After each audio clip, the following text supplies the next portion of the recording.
Welcome to Universal Whispers, a place where the noise of the outside world fades away, giving way to the mysteries of our universe.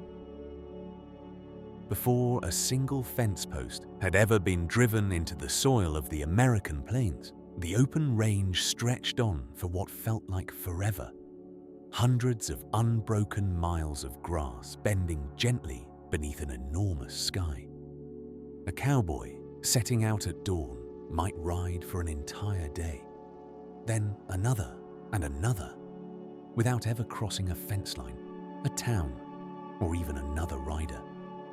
The land belonged to no one and, in a quiet sense, to everyone who passed through it. There was a particular kind of silence out there, broken only by the soft thud of hooves and the occasional call of a hawk circling somewhere far overhead. For many cowboys, this vastness wasn't lonely so much as it was steadying, a reminder repeated every single day of just how small a single rider was against the wide, patient sweep of the American frontier. The very word cowboy, as we now use it, didn't really enter everyday language until after the Civil War had ended. In the years that followed, the country was full of young men, many of them former soldiers, restless and uncertain about what came next, who drifted west in search of work that didn't require explaining where they'd been or what they'd seen. They found that work waiting for them on the open range, driving enormous herds of cattle hundreds of miles toward railroad towns that hadn't even existed a decade earlier. It was hard, repetitive labor, mostly invisible to history books, yet it slowly built an entirely new identity, one built around endurance, quiet competence, and a deep, practical understanding of land, weather, and animals that no classroom could have taught them. Of all the cattle routes carved into the American frontier, the Chisholm Trail remains the most famous, stretching nearly 800 miles from the ranches of Texas up into the railhead towns of Kansas. For the cowboys who rode it, the trail wasn't a single road so much as a slow, living migration. A herd of cattle numbering in the thousands, inching forward day after day, sometimes for 3 or 4 full months, before finally reaching its destination.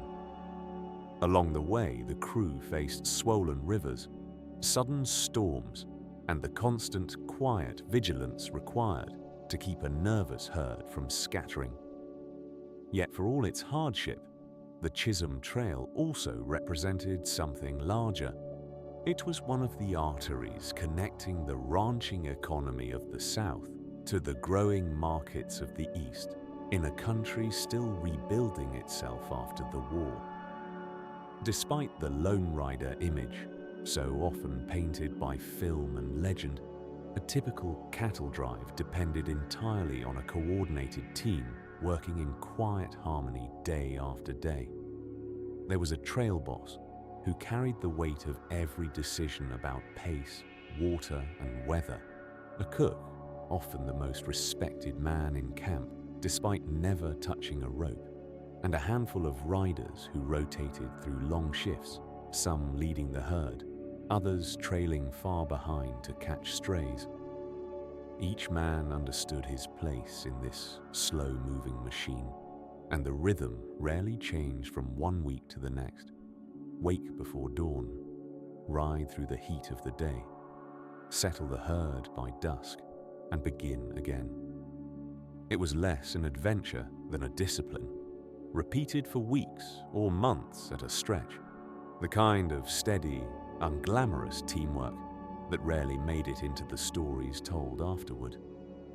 The wide-brimmed hat, so closely tied to the image of the American cowboy, wasn't always the icon it later became.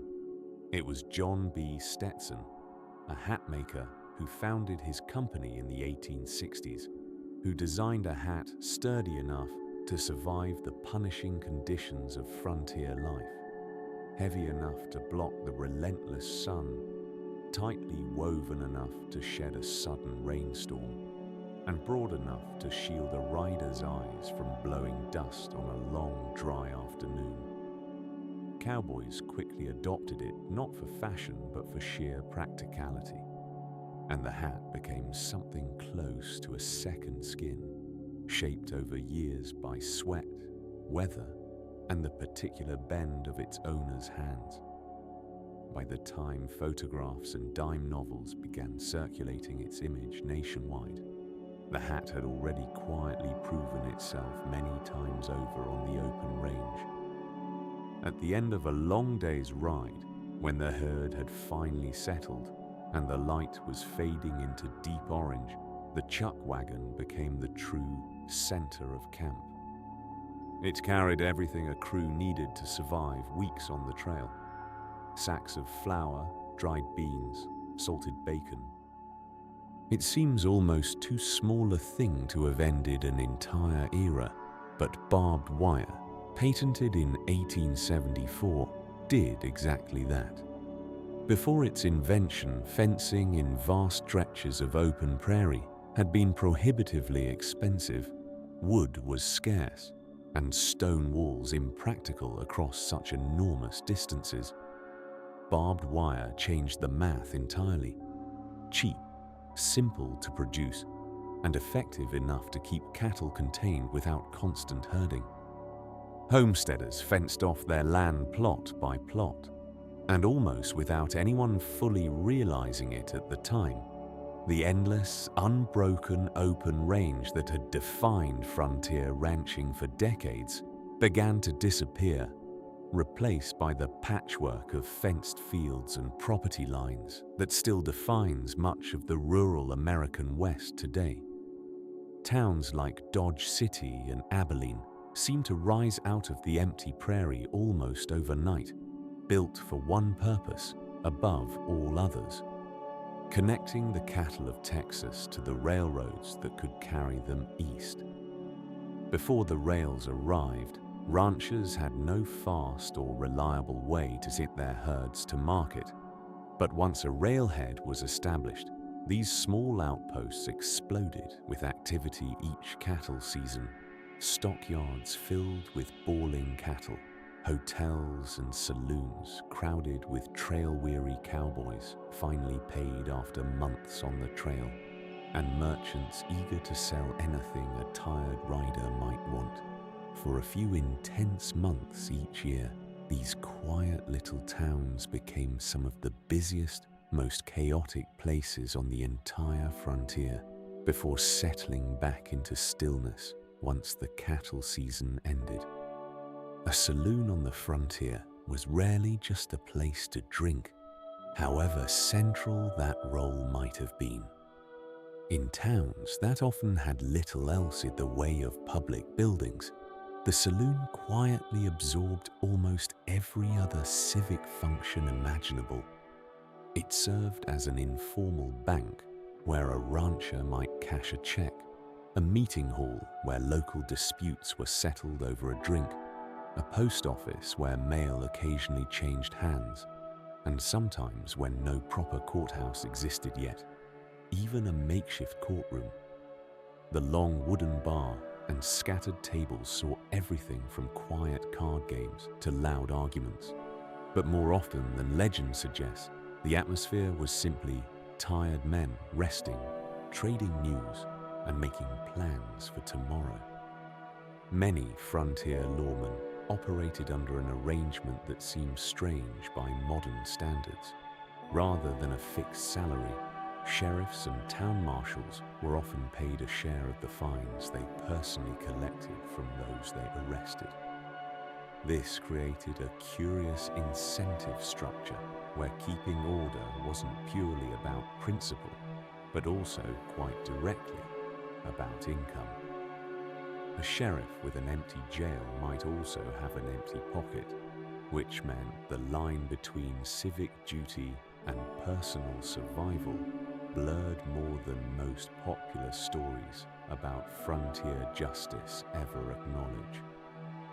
It also meant that the quality and fairness of law enforcement could vary enormously from one town to the next, depending entirely on the character of whoever happened to be wearing the badge that year. On the open range, a cowboy's horse was treated as something far more valuable than mere property. It was an extension of the man himself, his only reliable means of travel, work, and in many situations, survival.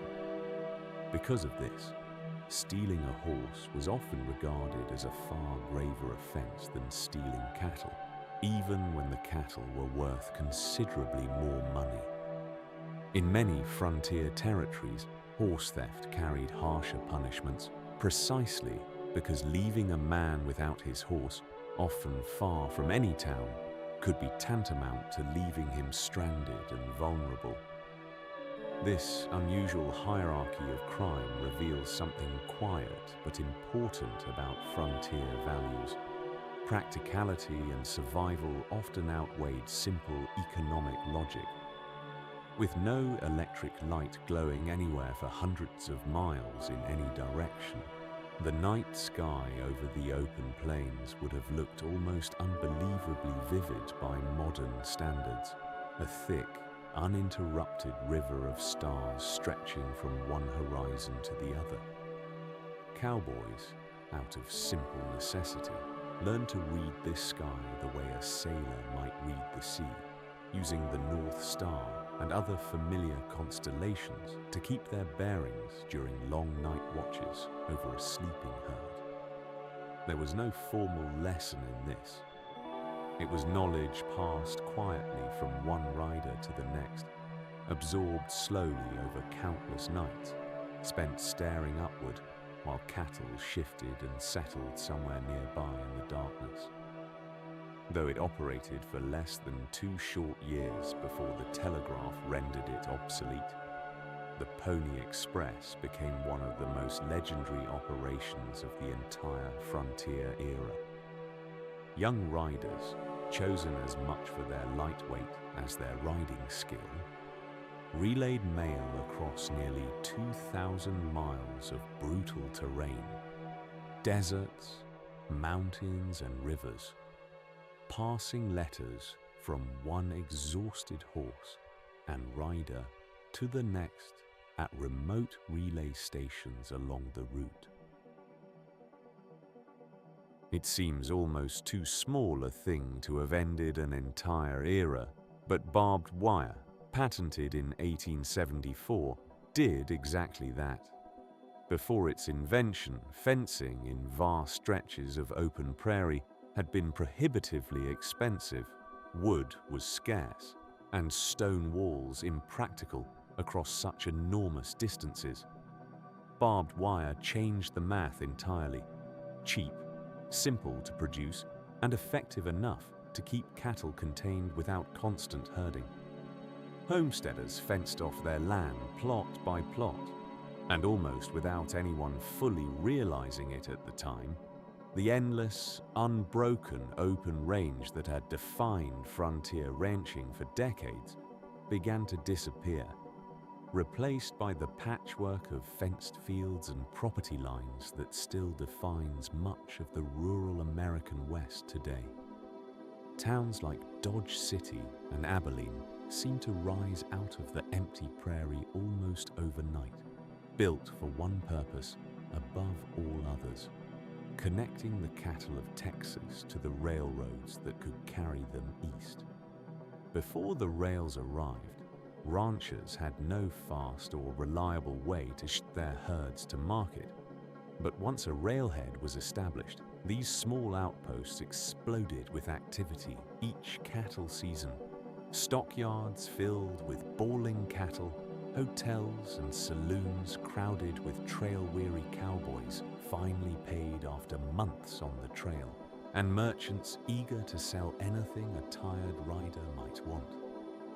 For a few intense months each year, these quiet little towns became some of the busiest, most chaotic places on the entire frontier, before settling back into stillness once the cattle season ended. A saloon on the frontier was rarely just a place to drink, however central that role might have been.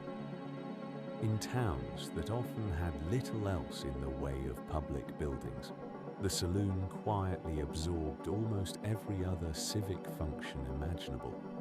It served as an informal bank where a rancher might cash a check, a meeting hall where local disputes were settled over a drink, a post office where mail occasionally changed hands, and sometimes, when no proper courthouse existed yet, even a makeshift courtroom.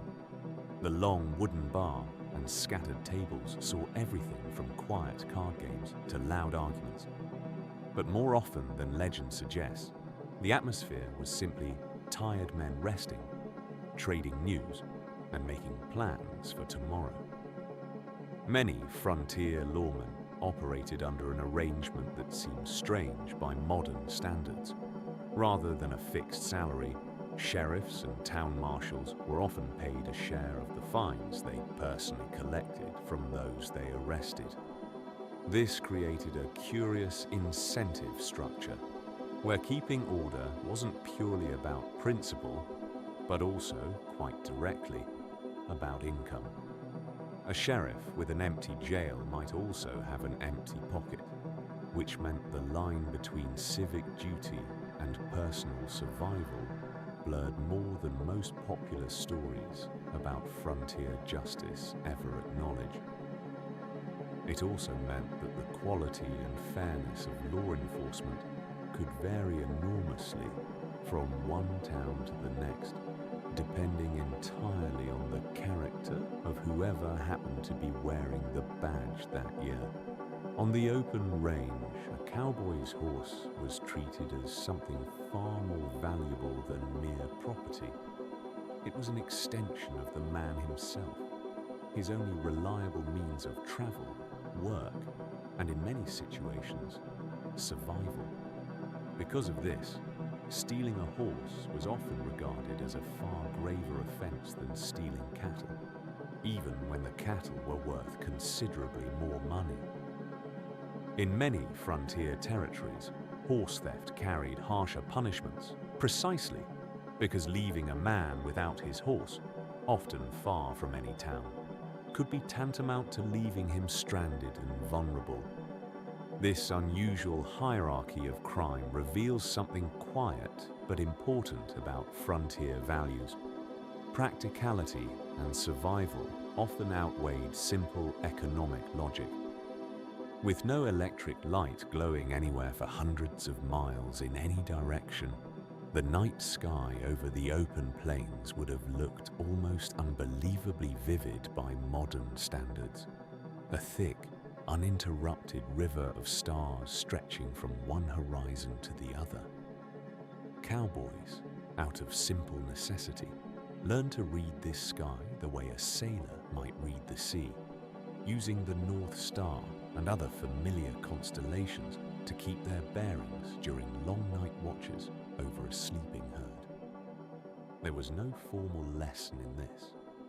It was knowledge passed quietly from one rider to the next, absorbed slowly over countless nights, spent staring upward while cattle shifted and settled somewhere nearby in the darkness.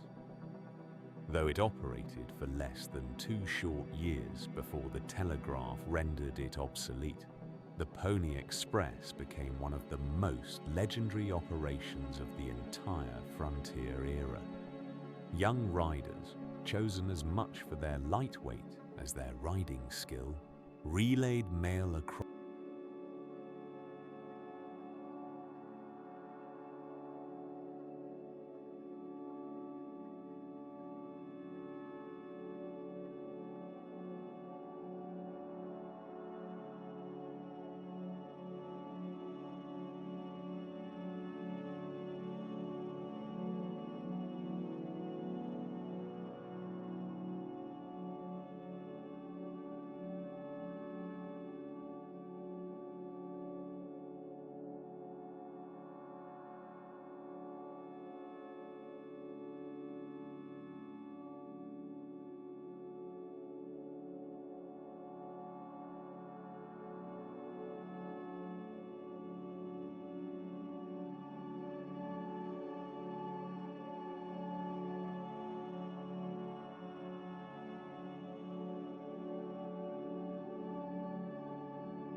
Of all the dangers a cattle drive might face along hundreds of miles of open trail, crossing a swollen river with thousands of nervous animals ranked among the most genuinely perilous.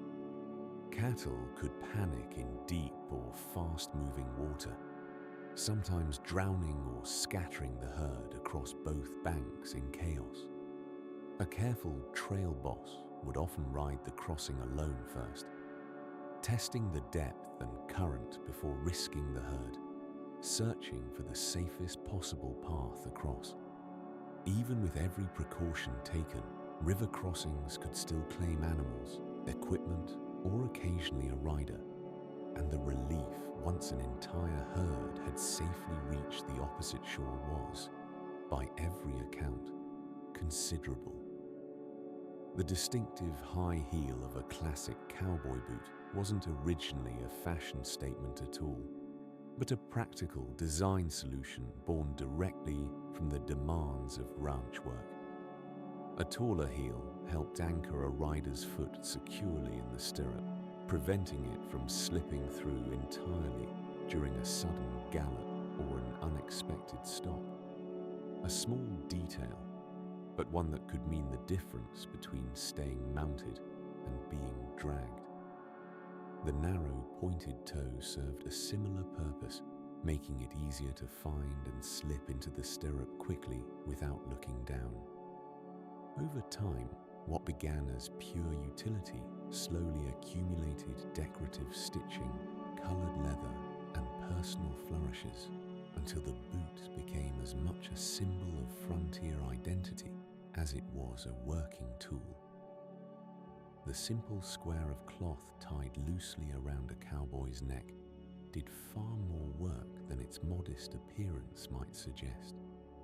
Pulled up over the nose and mouth, it offered real protection against the choking clouds of dust kicked up by thousands of moving cattle hooves, especially on dry trails where visibility could shrink to almost nothing. On cold mornings, the same bandana could be wrapped higher, shielding cheeks and ears from a biting wind that swept unimpeded across the open plains before sunrise. It could double as a makeshift bandage, a sweat rag, or even a simple hand towel when washing up at a creek. In its quiet, unglamorous way, the bandana was one of the most genuinely useful pieces of a cowboy's entire outfit. The heavy leather leg coverings known as chaps take their name from the Spanish word chaparreres, a direct inheritance from the Mexican vaqueros who had been working cattle across the Southwest for generations before American cowboys ever rode the same trails. Chaps protected a rider's legs from thorny brush, sharp branches, and the rough hide of cattle pressed close together during roundups, all hazards that could otherwise tear through ordinary trousers within days. Beyond their practical purpose, chaps also carried a quiet mark of regional style, with different shapes and lengths favored in different parts of the West, each subtle variation reflecting the particular terrain and tradition of the ranching culture that had shaped it. Long before the word cowboy entered common American usage, Mexican vaqueros had already spent generations perfecting the very skills later cattle drives would depend on entirely: roping, branding, herding, and riding for days at a time across vast, open terrain. When American ranching expanded into Texas and the broader Southwest, much of its practical knowledge, vocabulary, and even equipment was borrowed directly from this older vaquero tradition, often with only minor adaptation. Words like lasso, rodeo, and bronco all trace their roots back to Spanish. Quiet linguistic evidence of just how much the romanticized American cowboy owed to a craft that had already been refined long before the famous cattle drives of the 1860s and 70s ever began. Life on a cattle drive offered remarkably little rest, even by the standards of hard physical labor. Crews typically slept only 4 or 5 hours a night, broken further by rotating night watches meant to keep a restless herd calm and contained in the darkness. A sudden noise, a passing storm, or simply the unpredictable nervousness of thousands of animals packed closely together could spark a stampede at almost any hour, and a rider on watch needed to stay alert enough to respond instantly. This constant accumulated exhaustion became simply part of the rhythm of trail life, absorbed quietly by men who had little choice but to adapt, catching whatever brief, uneasy sleep they could before the next dawn arrived.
Coffee held a place of near-sacred importance in the daily rhythm of trail life, often serving as the only genuine comfort available after a long, grueling day in the saddle.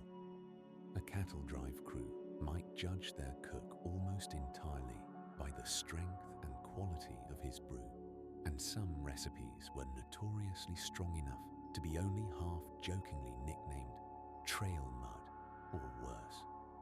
Brewed in large, blackened pots over an open campfire, the coffee was often reboiled throughout the day, growing steadily thicker and more bitter as hours passed.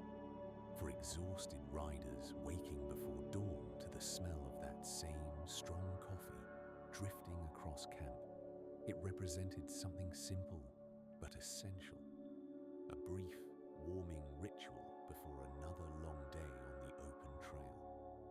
Despite the romantic image of cattle thundering endlessly across the plains, a real cattle drive moved at a notably slow and careful pace, typically covering no more than 10 to 15 miles in an entire day. This deliberate speed wasn't a limitation so much as a calculated decision.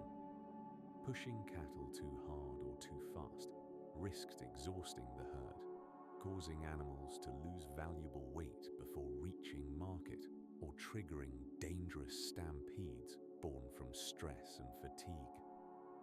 A skilled trail boss understood that patience, more than speed, determined the ultimate success of a drive, allowing the herd time to graze along the way and arrive at its destination in healthy, sellable condition after months of slow, steady travel. The word maverick, now used casually to describe anyone independent or unconventional, has a surprisingly specific origin rooted in frontier ranching.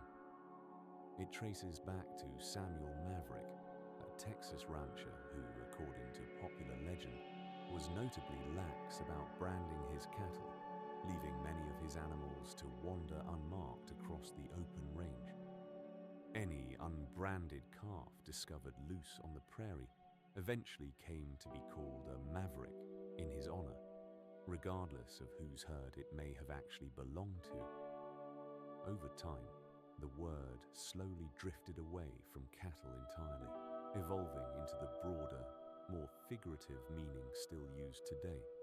Someone who, much like that wandering unclaimed calf, refuses to be easily marked, categorized, or contained. Despite the dramatic gunfights so central to Western films and dime novels, the reality of daily frontier life was, by most historical accounts, considerably quieter and less violent than popular imagination suggests. Most cowboys, ranchers, and townspeople spent their days occupied with herding, farming, trading, and the simple, exhausting work of survival, rather than dramatic confrontations in dusty streets. Genuine shootouts did occur, but they were relatively rare events that stood out precisely because they were unusual, not because they represented everyday frontier existence. The legend of constant gunplay owes far more to later storytelling, books, traveling shows, and eventually Hollywood films, eager to dramatize and simplify a life that was, in truth, mostly defined by hard, repetitive labor. Dodge City, often remembered today as one of the wildest and most dangerous towns of the entire frontier era, was in historical reality considerably calmer than its legendary reputation suggests. Records from its peak cattle trading years show only a small handful of homicides annually, a modest number for a town crowded each season with trail-weary cowboys finally being paid after months of hard work. The myth of constant violence grew largely out of later retellings, eager to dramatize frontier life for audiences back east, and eventually for early film and television. The real Dodge City was busy, rough around the edges, and occasionally tense, but far closer to an ordinary, bustling trading town than the lawless battlefield often portrayed in popular legend. The evocative name Boot Hill, used for frontier cemeteries across many western towns, carries a quietly grim explanation behind it. According to popular tradition, the name referred to the fact that many of the men buried there had died suddenly and violently, still wearing their boots at the time of death, rather than passing peacefully in bed after a long illness. Over time, Boot Hill became less a specific place and more a general term, applied to small frontier cemeteries across many different towns, each with its own scattering of simple wooden markers. Today, several of these original Boot Hill cemeteries still exist as preserved historical sites, quiet reminders of just how unpredictable and often abrupt frontier life could be.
town of Tombstone, Arizona, forever associated with the famous 1881 gunfight near the OK Corral, carries an origin story almost as colorful as its later history.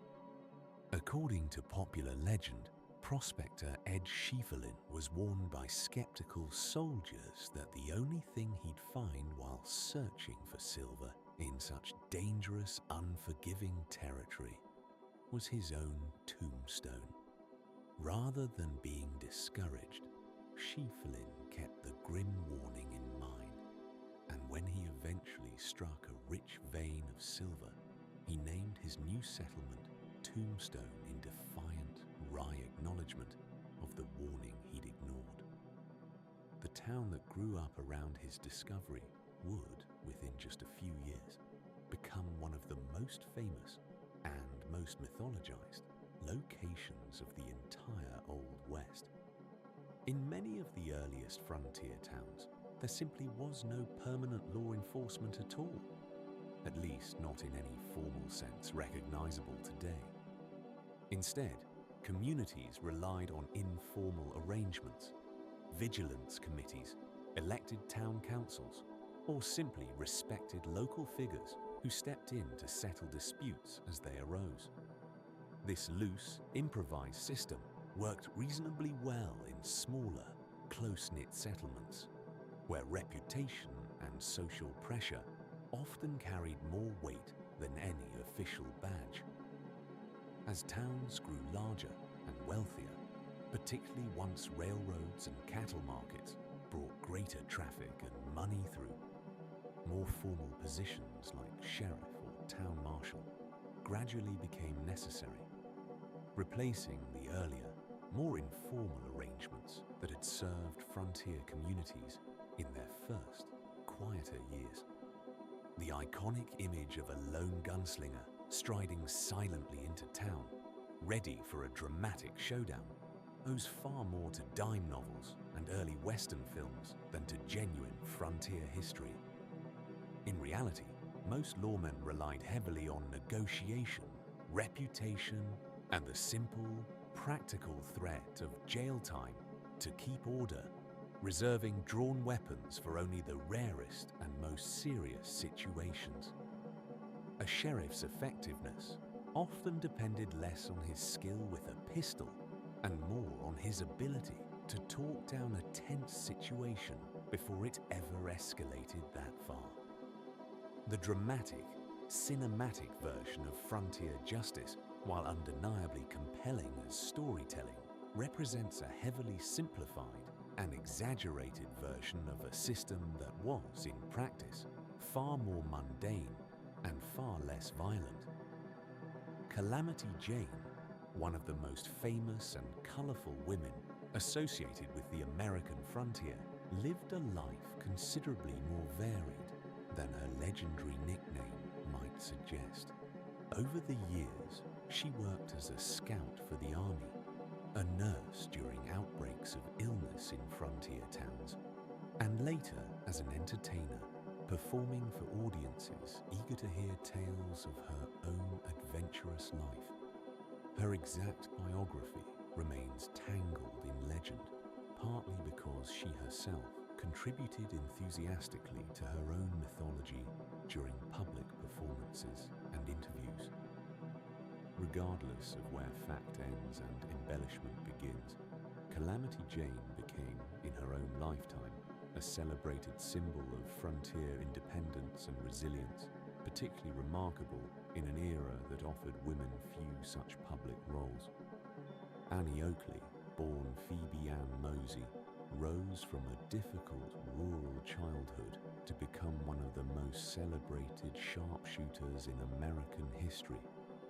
Her precision with a rifle was extraordinary, even by professional standards, and she eventually joined Buffalo Bill's Wild West show, where she performed dazzling trick shots, splitting playing cards edge-on and hitting targets while looking only at their reflection in a mirror. Her fame quickly spread beyond the United States, and European audiences during the show's overseas tours were equally captivated by her skill. Annie Oakley's success also quietly challenged contemporary assumptions about what women could achieve, her name becoming, for generations afterward, a kind of shorthand for remarkable skill and quiet, understated confidence. Buffalo Bill Cody's traveling Wild West show became in many ways the single most influential force in shaping how the world imagined frontier life, for better or worse. Touring extensively through both the United States and Europe during the late 1800s, the show combined sharpshooting demonstrations,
the discovery of gold in California in 1848 and the resulting rush that began in earnest in 1849 triggered one of the most dramatic population explosions in American history. San Francisco, a relatively quiet settlement of perhaps 1,000 residents before the rush began, swelled to tens of thousands within just a couple of years, as hopeful prospectors poured in from across the country and eventually from around the entire world. Ships arrived so quickly and in such numbers that many were simply abandoned in the harbor once their crews joined the rush themselves, drawn away by dreams of sudden, transformative wealth.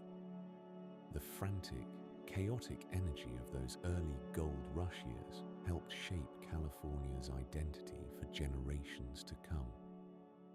Despite the popular image of prospectors striking it rich overnight, the truth of the gold rush era was considerably more sobering for most who participated in it. The vast majority of hopeful miners never found anywhere near enough gold to justify the hardship, expense, and risk of their journey west. Instead, the more reliable fortunes were often made by merchants and suppliers who recognized a different kind of opportunity entirely, selling tools, food, boots, and basic necessities at steeply inflated prices to the desperate, hopeful crowds passing through. Some of California's most enduring early business empires were founded not on gold itself, but on flour, shovels, and simple denim trousers sold to men chasing a dream that, for most, never quite materialized. Mining towns possessed a strange, almost theatrical quality of impermanence, capable of springing into vibrant, bustling existence within mere weeks of a promising ore discovery. Saloons, boarding houses, houses and general stores would appear seemingly overnight, catering to a sudden flood of hopeful arrivals eager to stake their claim. Yet this same rapid growth made these towns equally vulnerable to sudden collapse. Once a vein of ore ran dry, or a more promising strike was discovered elsewhere, the population could vanish almost as quickly as it had arrived. What remained behind were often eerily intact ghost towns, their buildings left standing empty, slowly weathering under sun and wind, quiet monuments to fortunes that briefly seemed within reach before disappearing entirely. The discovery of the enormous Comstock lode in Nevada during the 1860s transformed the small mining settlement of Virginia City almost overnight into one of the wealthiest towns in the entire American West. Silver, rather than gold, drove this particular boom, and the riches extracted from beneath Virginia City proved staggering even by the standards of the era's other famous strikes. Remarkably, much of this newfound wealth flowed directly into the development of nearby San Francisco, funding grand buildings, expanding businesses, and helping establish the city as a genuine financial center on the West Coast. Virginia City itself, meanwhile, briefly became a place of extraordinary luxury and ambition, perched improbably atop a barren mountainside, far from anything resembling civilization just a few years earlier.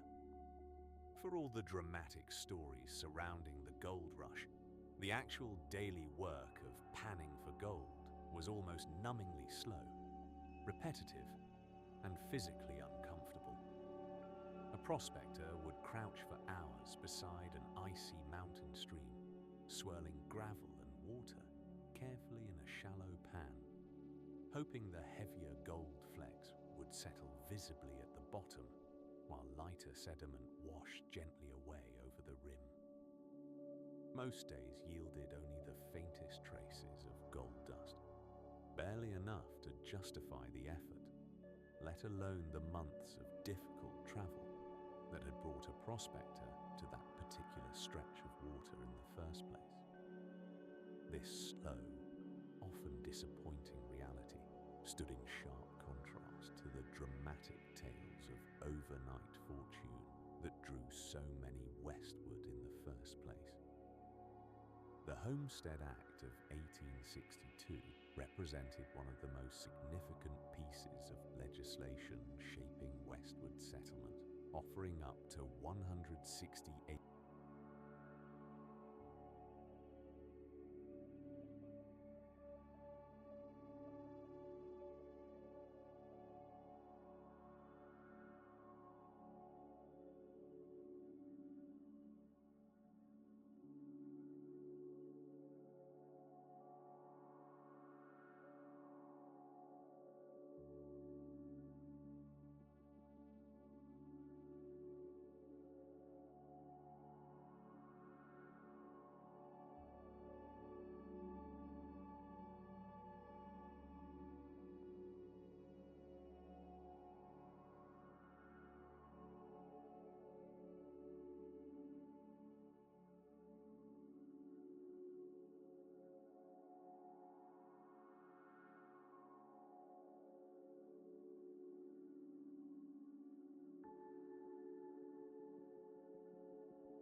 construction was scarce and prohibitively expensive to transport, many homesteaders turned instead to an unusual but surprisingly effective building material: thick blocks of cut prairie sod. These humble sod houses, sometimes affectionately nicknamed soddies, proved remarkably good at insulating against both the brutal summer heat and the bitter winter cold common to the open plains, their thick earthen walls naturally regulating indoor temperature far better than thin wooden walls ever could. Though undeniably modest, often dim and somewhat damp, sod houses represented practical ingenuity born directly out of necessity, allowing families to establish a foothold on land that initially offered almost nothing in the way of conventional building materials. The covered wagons that carried so many westward-bound families across the plains, often poetically nicknamed prairie schooners, for their resemblance to ships sailing across an ocean of grass, was surprisingly limited in what they could actually carry.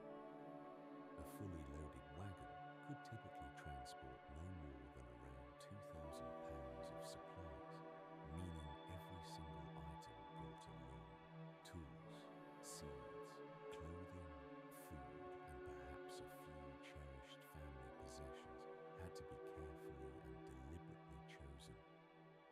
Families frequently found themselves abandoning heavier or less essential items along the trail as their journey progressed, lightening the load to spare their exhausted draft animals.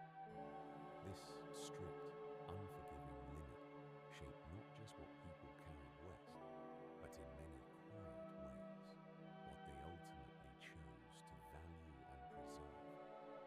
A full overland journey westward by wagon train could easily stretch across 4 to 6 months, depending heavily on the chosen route, prevailing weather conditions, and the number of difficult river crossings or mountain passes that needed to be navigated along the way.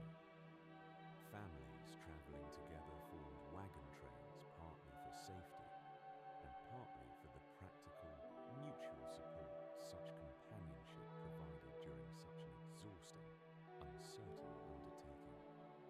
Days blurred together into a steady, repetitive rhythm, waking before dawn, traveling slowly through daylight hours, and setting up camp again each evening, often hundreds of miles from the nearest town or settlement. For many families, this months-long journey represented not just physical travel, but a profound, irreversible transition into an entirely new chapter of their lives.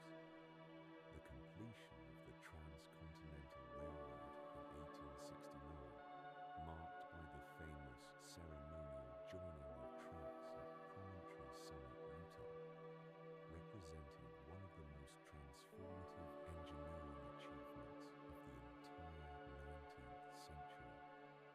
Almost overnight, a cross-country journey that had once required months of grueling travel by wagon could now be completed by train in roughly a single week. This dramatic acceleration didn't just save time, it fundamentally reshaped the economic and social geography of the entire country, connecting distant markets, accelerating settlement, and binding the recently divided nation together in a way few other achievements of the era could rival. The golden spike driven at that final ceremony has since become one of the most enduring symbolic images of American westward expansion. Building the Transcontinental Railroad demanded extraordinary, often brutal physical labor across some of the most challenging terrain imaginable: scorching deserts, towering mountain ranges, and countless rivers that had to be bridged or diverted. The bulk of this grueling work fell to immigrant laborers, particularly Chinese workers who built much of the difficult western section through the Sierra Nevada mountains, often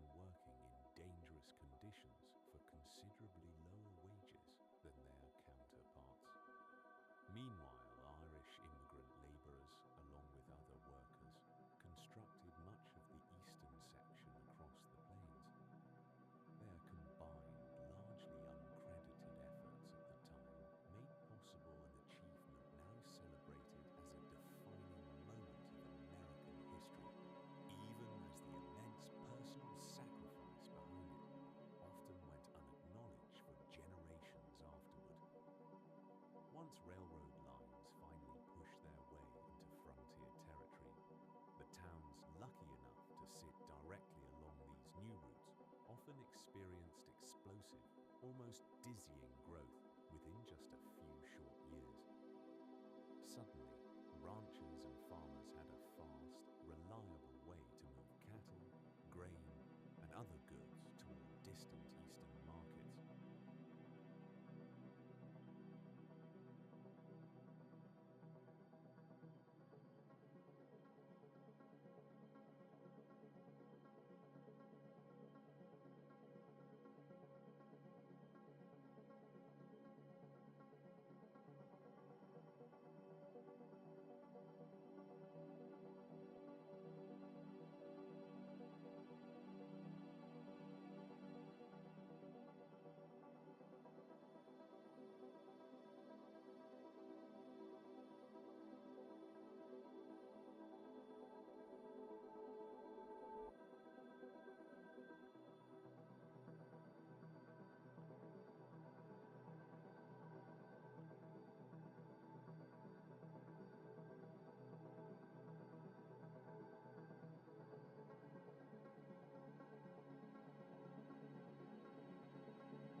Before railroads reached deep into frontier territory, stagecoach travel remained one of the only available means of long-distance overland transport, and by most surviving accounts, it was a remarkably uncomfortable experience. Passengers crammed tightly together inside a swaying, jolting cabin for days at a stretch, traveling over rough, unpaved roads that offered little relief from constant jostling. Stops came only briefly at remote relay stations scattered along the route, where exhausted horses were quickly swapped for fresh ones before the journey continued almost without pause. Despite these considerable discomforts, stagecoach lines played an essential role in connecting isolated frontier settlements, carrying mail, passengers, and news across distances that would otherwise have remained dangerously and impractically isolated from the rest of the country. Founded in 1852, specifically to serve the rapidly growing markets of the American West, Wells Fargo quickly established itself as one of the most trusted names for safely transporting mail, gold, and other valuables across long, often dangerous stretches of frontier territory. Their stagecoaches and later their banking operations became essential infrastructure for an expanding frontier economy that desperately needed reliable, secure ways to move money and goods across vast distances. The company's reputation for reliability, even amid the genuine risks of robbery and difficult terrain, helped build the kind of public trust necessary for frontier commerce to function at all. Remarkably, the company founded in those chaotic early frontier years continues operating in some form to this very day, a rare and direct link to that distant era. Despite their endless dramatization in later Western films and novels, train and stagecoach robberies were, in historical reality, a considerably rarer occurrence than popular imagination tends to suggest. The vast majority of journeys passed without incident, the far more common reality being simply the steady, unglamorous work of moving cargo and passengers safely and on schedule, day after an eventful day.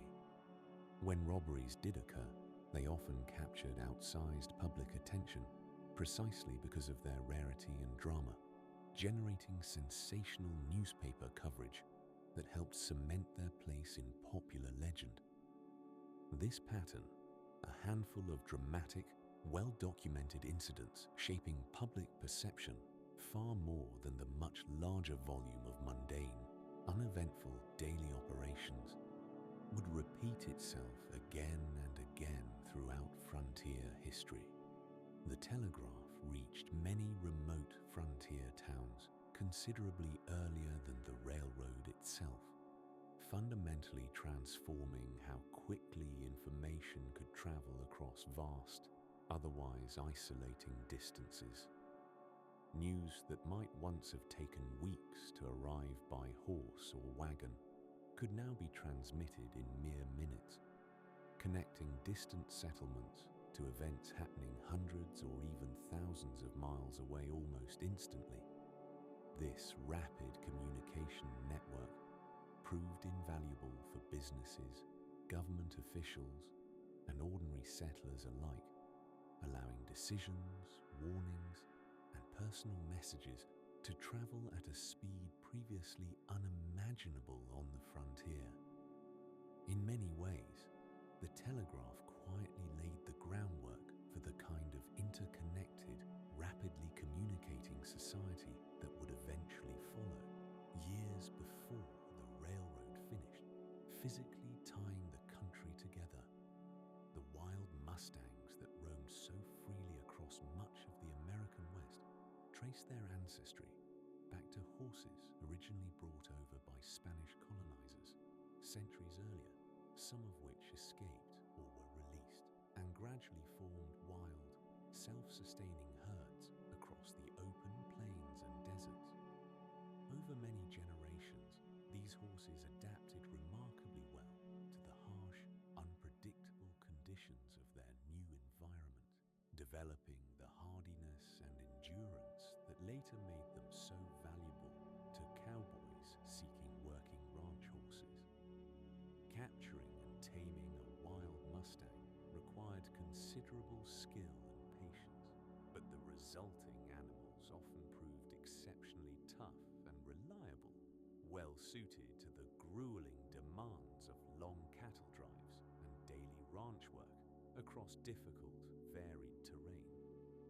Training a wild mustang to accept a rider, a process commonly known as breaking the horse,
Rattlesnakes represented one of the more genuinely unpleasant, everyday hazards of frontier life, particularly across the warmer, drier regions of the Southwest, where they thrived in considerable numbers.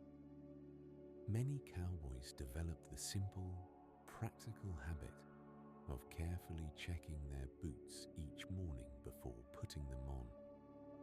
Since a rattlesnake seeking warmth overnight might easily have curled up unnoticed, inside one left sitting near a campfire, encounters were common enough that most frontier residents developed at least a basic, practical understanding of snake behavior and basic first aid for bites, treating the risk not with constant fear, but with the same calm, matter-of-fact caution applied to countless other ordinary hazards woven into daily frontier existence.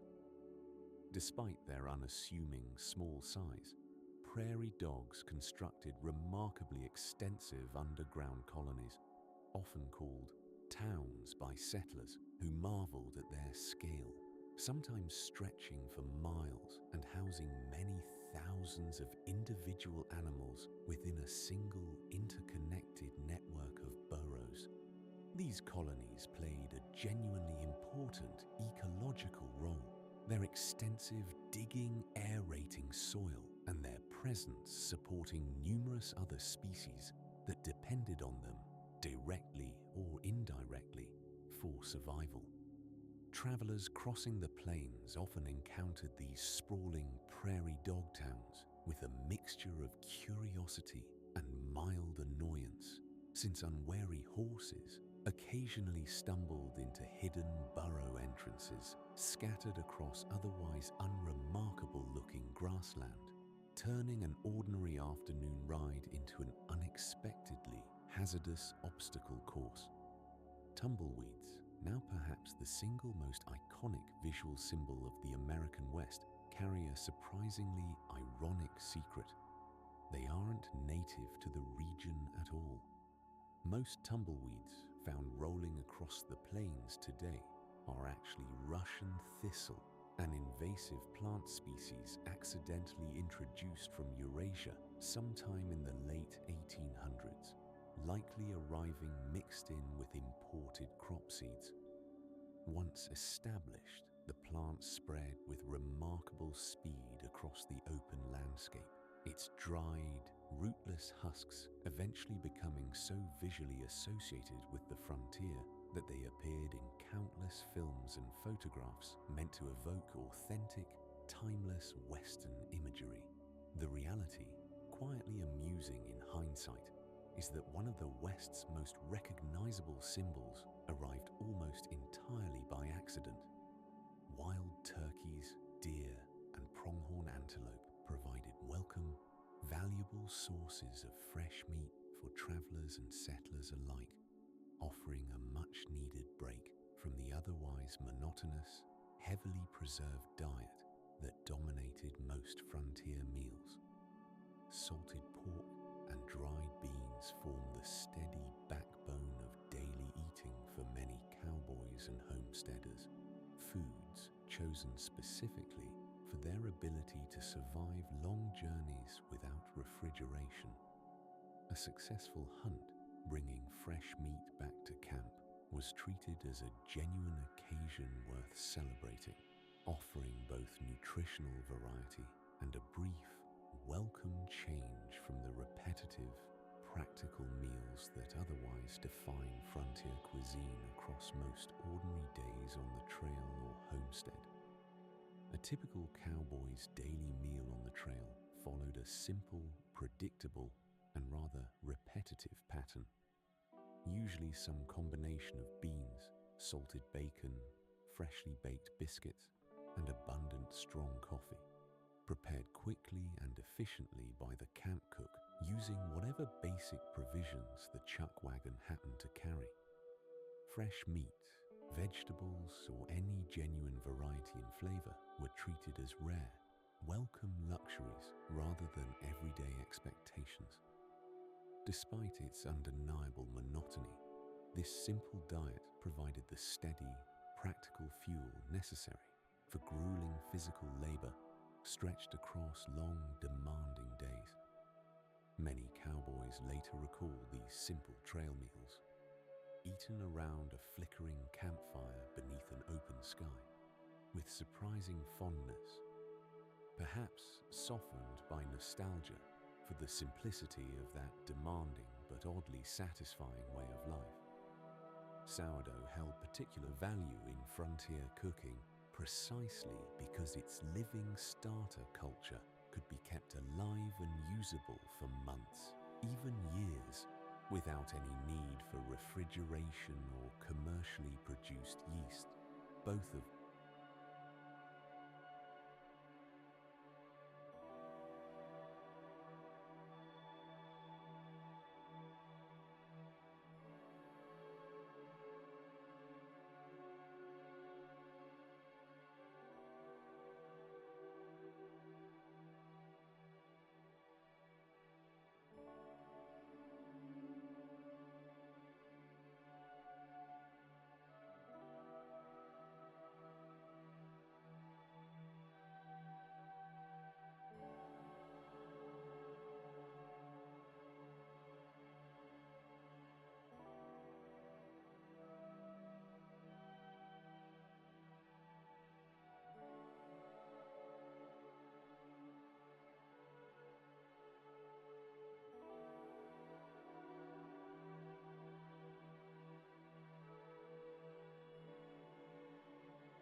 Salt occupied a position of surprising economic importance across much of the frontier, valued not merely as a seasoning, but as an essential tool for preserving meat safely without refrigeration across long journeys or harsh seasons. Some frontier towns built their entire early economies directly around nearby salt deposits or established salt trade routes, recognizing just how indispensable this simple mineral had become to everyday survival. Wagons, specifically dedicated to hauling salt, traveled established routes connecting mines or natural salt flats to distant settlements, and disputes over access to particularly valuable salt sources occasionally created genuine tension between rival groups. In a world without modern preservation methods, salt represented something close to a genuine necessity of frontier life. The Colt revolver, first widely produced and patented in the 1830s by inventor Samuel Colt, became closely and permanently associated with frontier life throughout the following decades, prized particularly for being among the first truly reliable, repeating handguns available. Its revolutionary rotating cylinder design allowed a shooter to fire multiple rounds without needing to reload after every single shot, a genuine technological leap compared to earlier single-shot pistols that had dominated firearms for generations beforehand.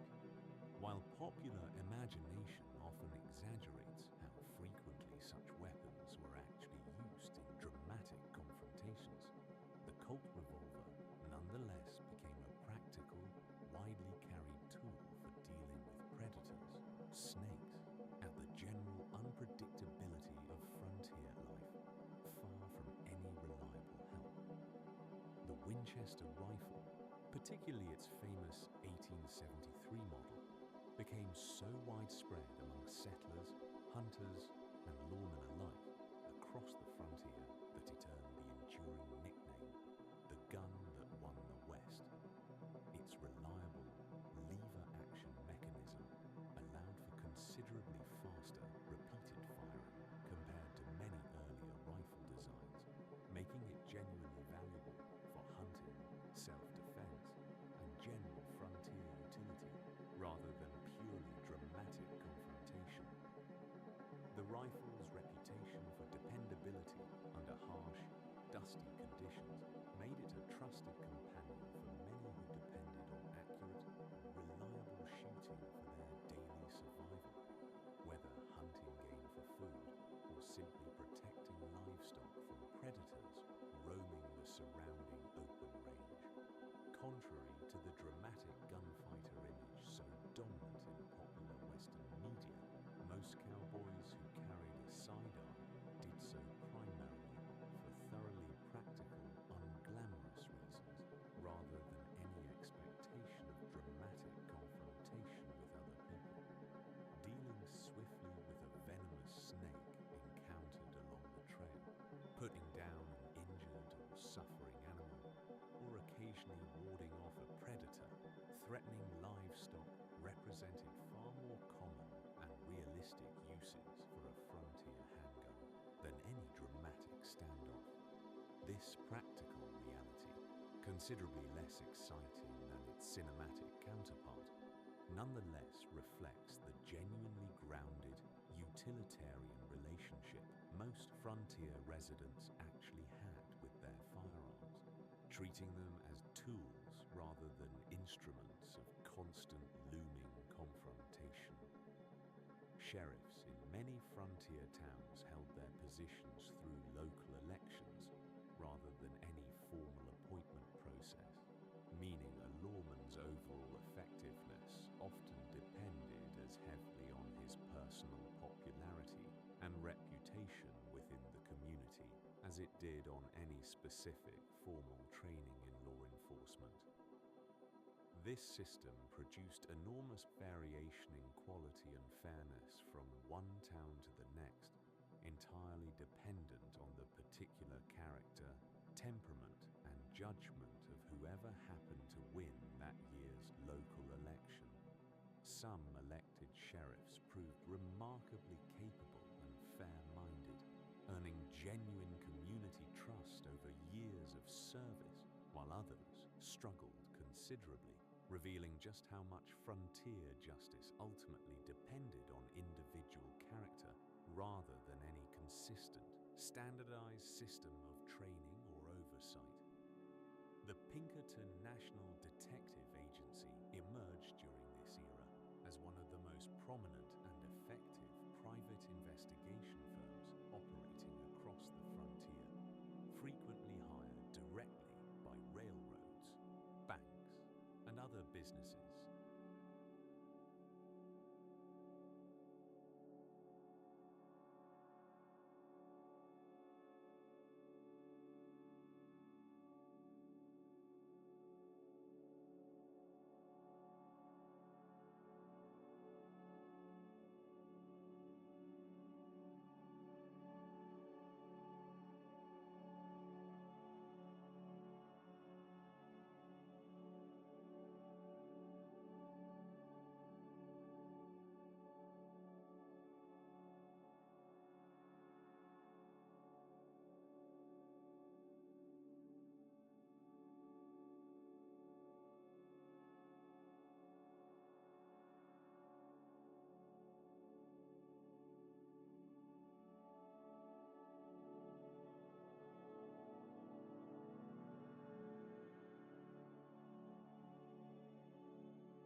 Jesse James, among the most infamous outlaws to emerge from this turbulent era, led a notorious gang responsible for an extended string of bank and train robberies stretching across much of the Midwest during the years following the Civil War.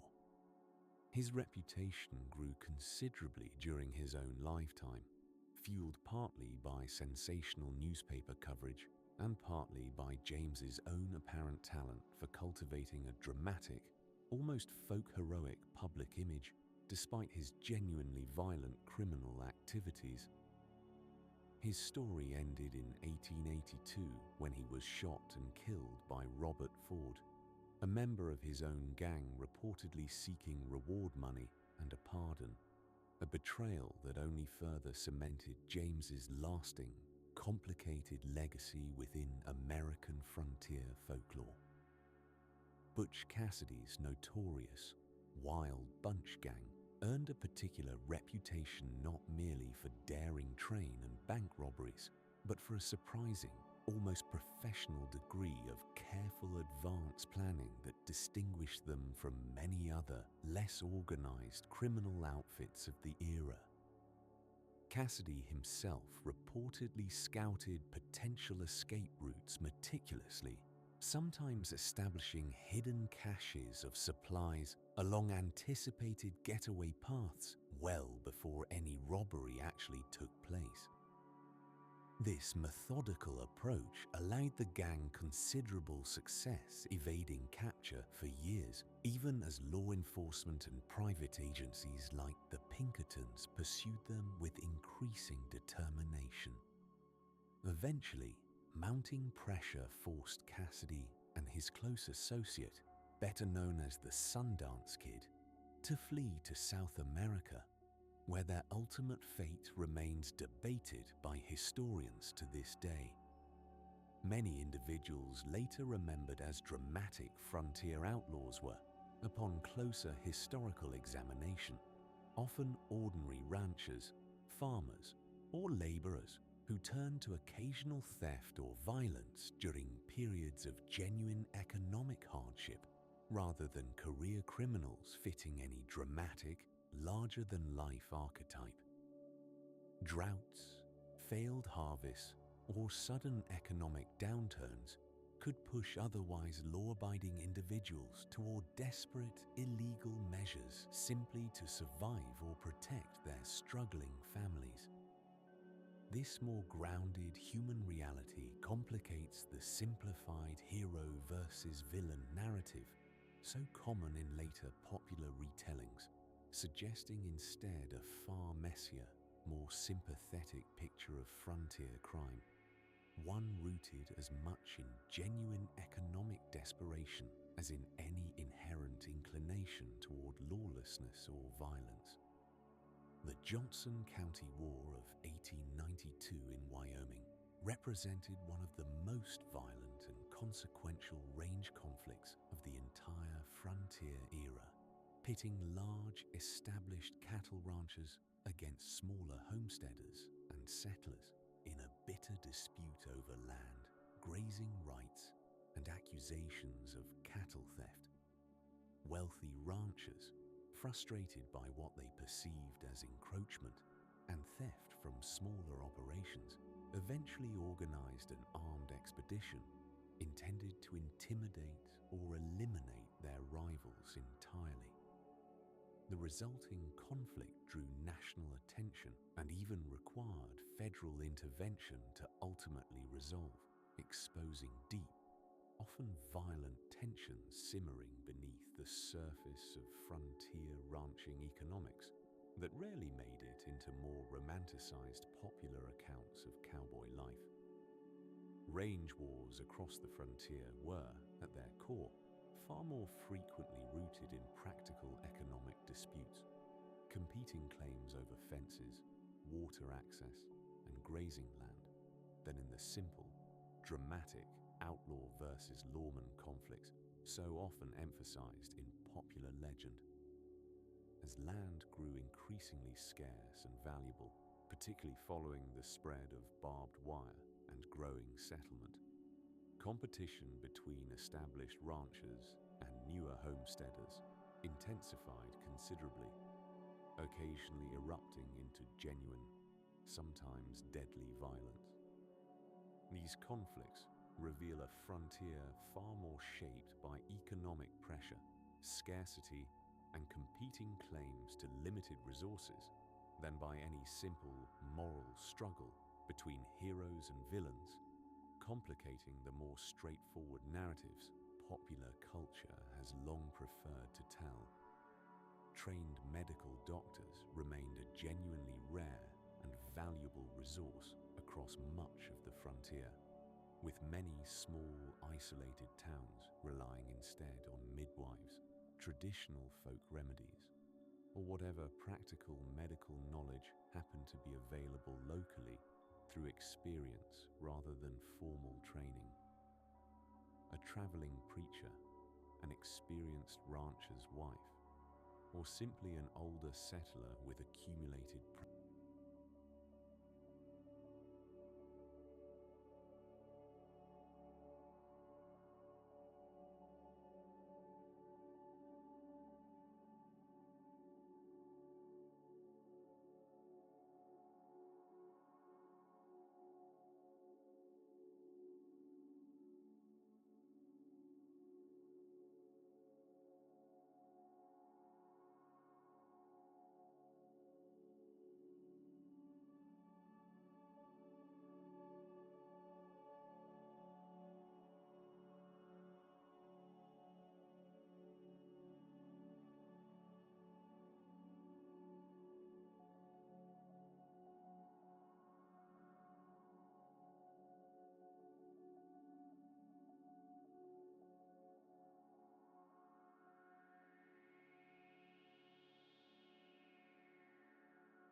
genuine scarcity of reliable medical care across much of the frontier meant that even something as ordinary as a broken bone or persistent infection could potentially require an exhausting journey of many days to reach the nearest available doctor, assuming one could be found at all within a reasonable distance.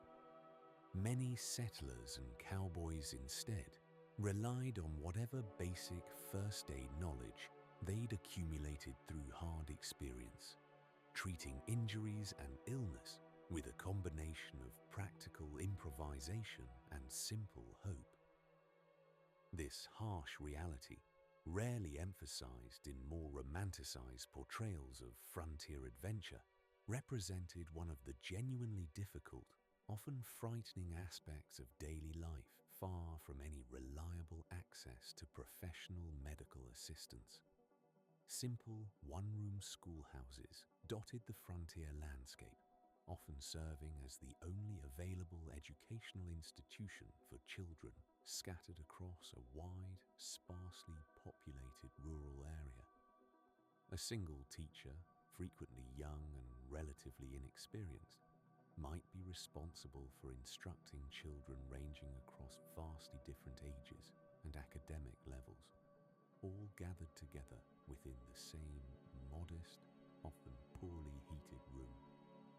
Despite these considerable challenges, these humble schoolhouses played an important role in frontier community life, often doubling as informal gathering spaces for dances, meetings, and other social occasions beyond their primary educational purpose, becoming small but genuinely meaningful centers of community connection in otherwise isolated rural settlements. Even amid the demanding, relentless schedule of a cattle drive, Sunday was widely treated as a day of rest, with many crews deliberately pausing their journey briefly to allow both the exhausted herd and equally weary riders genuine time to recover before continuing onward. This practice reflected both practical necessity — animals and men alike benefited from occasional rest — and the deeply held religious traditions many frontier families carried westward with them.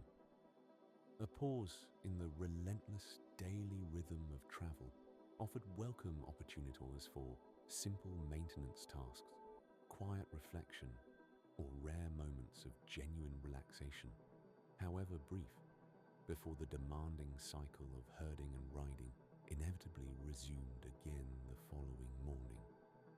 Square dances and informal community gatherings represented some of the precious few entertainment opportunities available in small, isolated frontier towns, often drawing settlers and travelers from many surrounding miles for what amounted to a rare, eagerly anticipated social occasion. Music, however simple, perhaps just a fiddle or harmonica, combined with shared food and conversation to create genuinely memorable evenings amid otherwise demanding, repetitive, daily routines. These gatherings served an important social function beyond simple enjoyment, helping isolated families maintain crucial community bonds, share important news, and occasionally find romantic partners in regions where eligible, suitable matches might otherwise prove genuinely difficult to encounter across such sparsely populated frontier territory.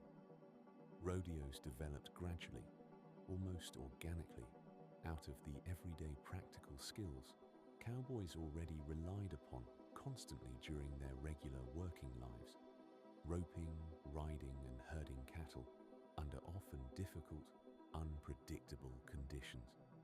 What likely began as informal, friendly competition between neighboring ranch crews, eager to demonstrate skill and settle good-natured bragging rights, slowly evolved over subsequent decades into the organized, increasingly elaborate, competitive events recognizable as rodeos today.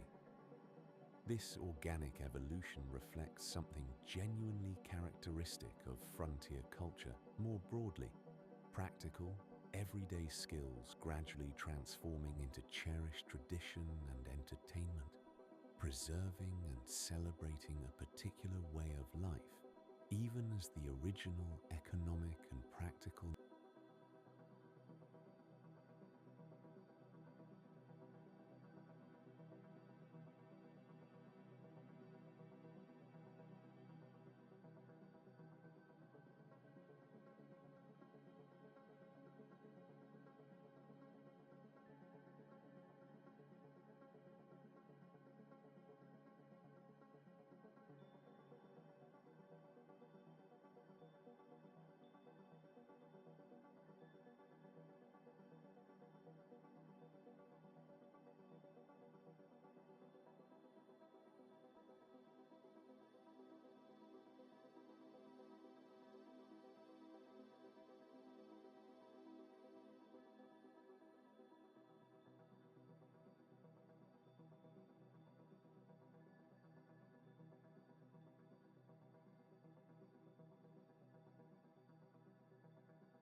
Women living on the frontier frequently took on considerably more varied, demanding and consequential roles than popular imagination, often dominated by images of passive domesticity, tends to suggest.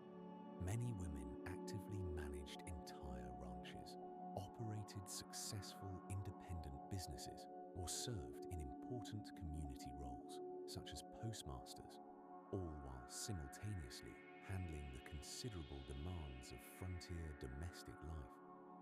This practical necessity, born from genuine scarcity of available labor and the demanding nature of frontier survival, meant that traditional gender expectations often loosened considerably compared to more settled, established regions back east, allowing many frontier women opportunities for genuine independence and responsibility that remained largely unavailable to their counterparts elsewhere in the country during the same era.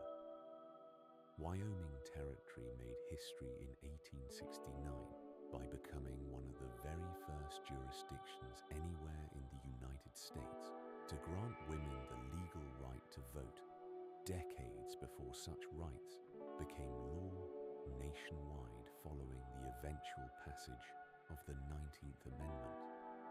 This unexpectedly progressive move likely reflected practical considerations as much as any deep ideological commitment. Territorial leaders hoped that granting women voting rights might help attract additional settlers and lend the sparsely populated territory greater legitimacy and attention.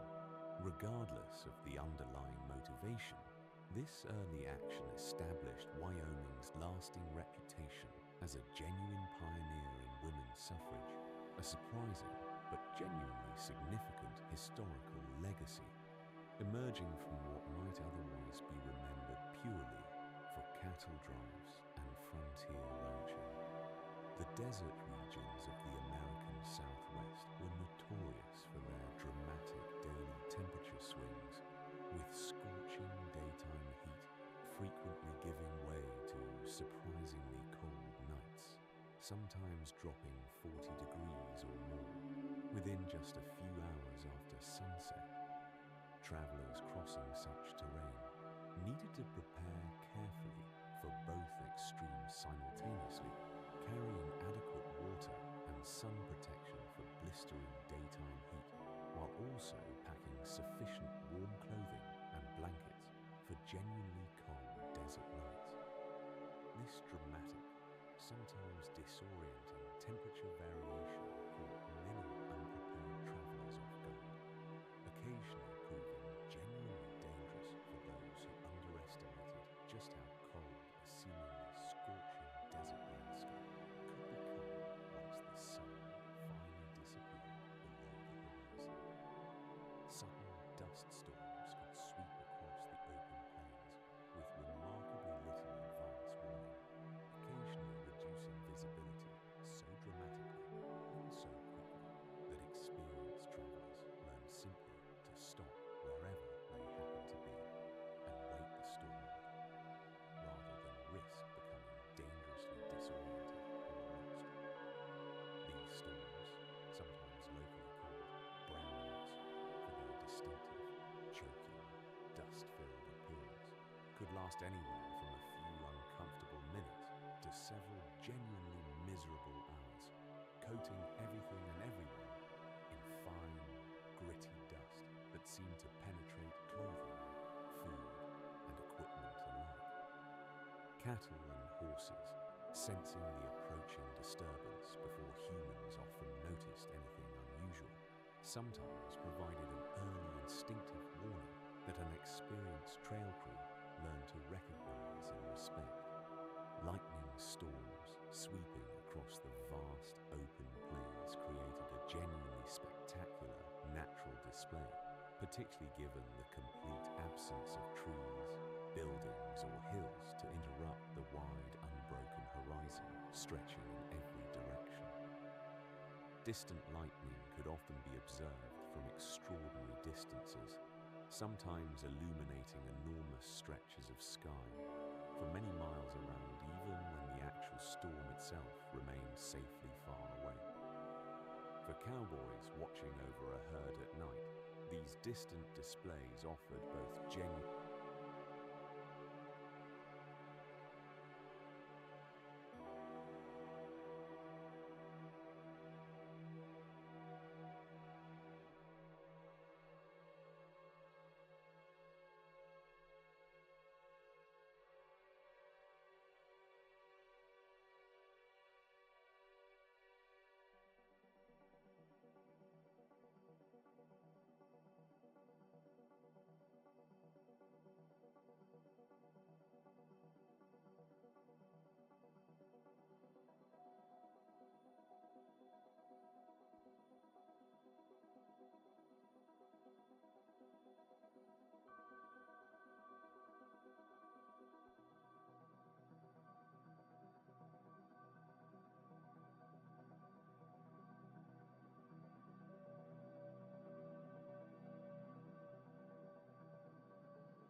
historical period commonly referred to today as the Wild West was, in strict chronological terms, considerably shorter than popular imagination often assumes, generally considered by historians to span only about 3 decades, roughly from the conclusion of the Civil War through the close of the 1800s.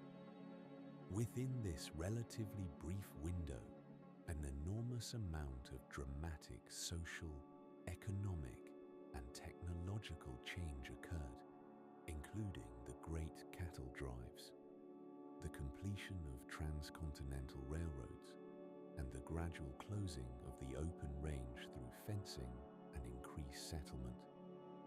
This surprisingly compressed timeline helps explain why the era left such an outsized, enduring impression on American culture and identity. Despite its actual historical duration being far shorter than its lasting mythological influence might otherwise suggest. By the early years of the 20th century, the combined forces of expanding railroads, increasingly widespread fencing, and growing agricultural settlement had largely brought the era of the truly open, unfenced range to a definitive close.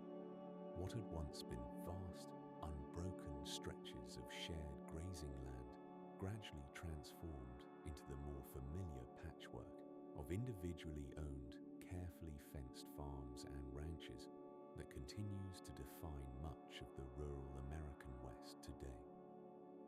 This gradual but ultimately decisive transformation marked the practical end of the Great Cattle Drive era, even as its cultural and mythological influence would continue growing considerably stronger throughout the subsequent decades, paradoxically intensifying just as the actual lived reality it represented was quietly disappearing.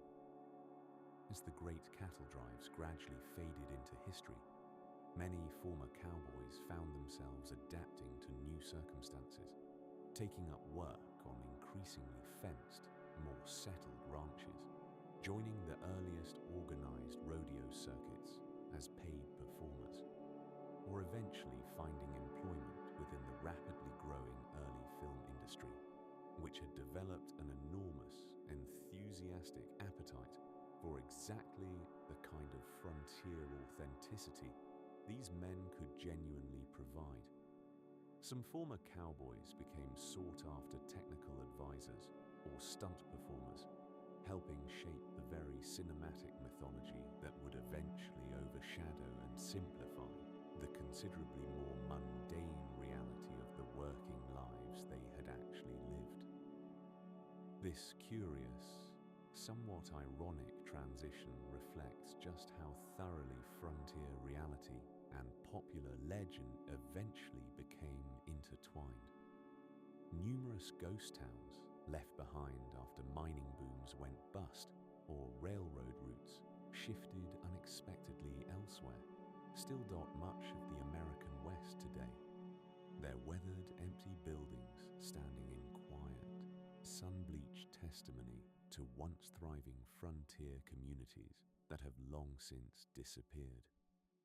Walking through these preserved or partially ruined sites today offers a genuinely tangible, almost haunting connection to the dramatic boom and bust cycles that characterize so much of frontier economic life.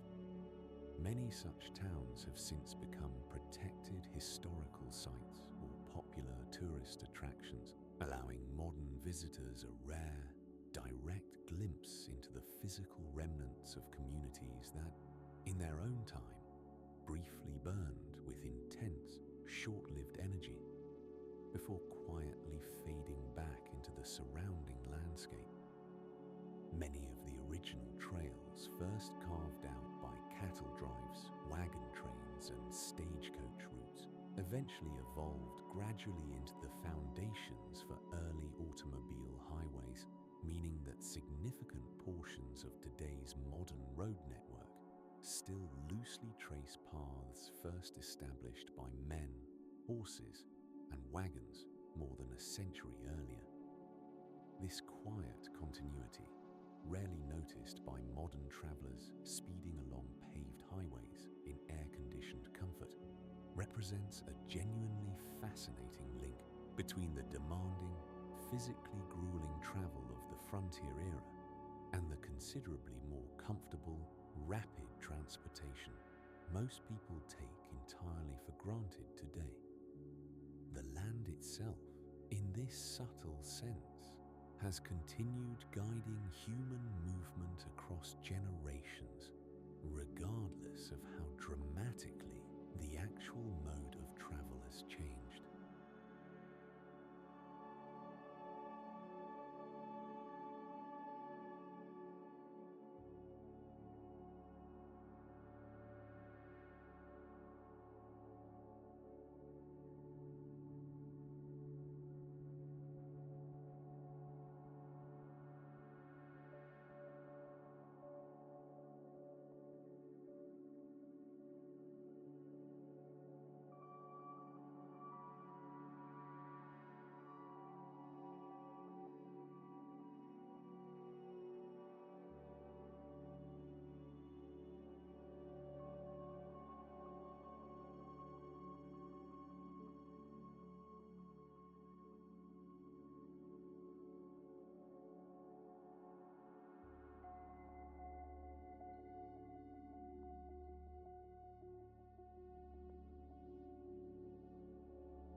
The rich folklore surrounding the American frontier, its colorful outlaws, dutiful lawmen, and seemingly endless lonesome trails, continues to shape American popular culture today in remarkably persistent, wide-ranging ways, echoing through books, films, music, and countless other creative works produced long after the actual historical era itself concluded.